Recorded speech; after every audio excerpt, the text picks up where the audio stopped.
Hey friends, I'm on my own today. This is Friday. When this airs, I'll already be back in the States, God willing. But this is the last morning of our tour. We have a few more stops to make and then we'll be heading to the airport. Kurt's already headed to the airport to get home. And so we started the morning at the tomb.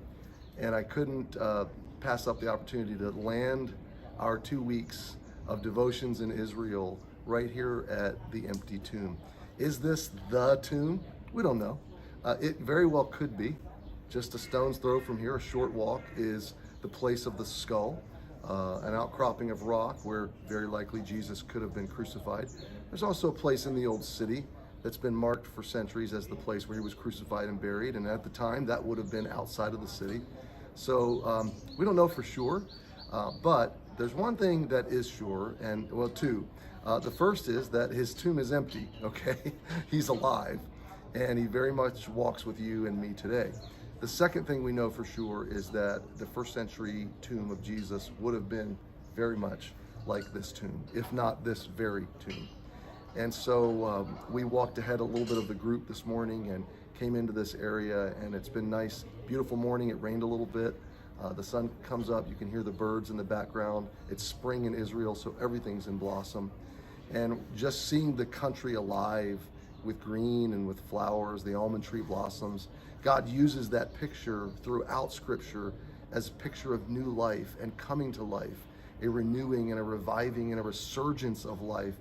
And nothing represents that more than the empty tomb of Jesus, that he conquered death for you and for me. And I want to drive that home to you in two ways. First, we live in restless, tumultuous times, uncertain times, and Jesus told us we would. Maybe you're just utterly perplexed. Maybe you're facing your own set of death-like circumstances today. Maybe winter has taken its toll on you and you're feeling a depression of soul and spirit and emotion and psychologically despairing. My friend, take a look at that tomb behind me and remember that if you're a believer, there is coming a spring, there's coming a harvest, there's coming an explosion of life, joy, and energy in your life. And that is near term and long term.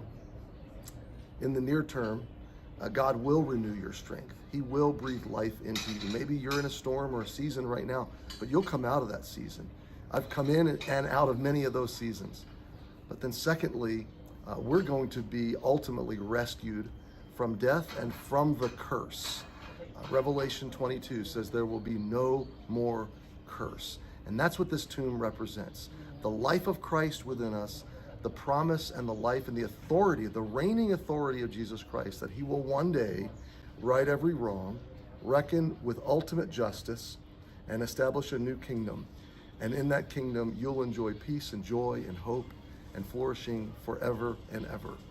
And so that's what this tomb represents. Hope today, hope and life forever in the presence of Jesus. If you haven't trusted Jesus, my friend, he is not just the founder of some religion or some good teacher. He is the only one who came to conquer death. And I want to invite you to believe in him and to follow him with us. Thanks for joining me for this short time today at the empty tomb and for these 2 weeks with Kurt. It's been a great joy. I look forward to seeing you soon this weekend, and if not, then Monday again on Enough for Today.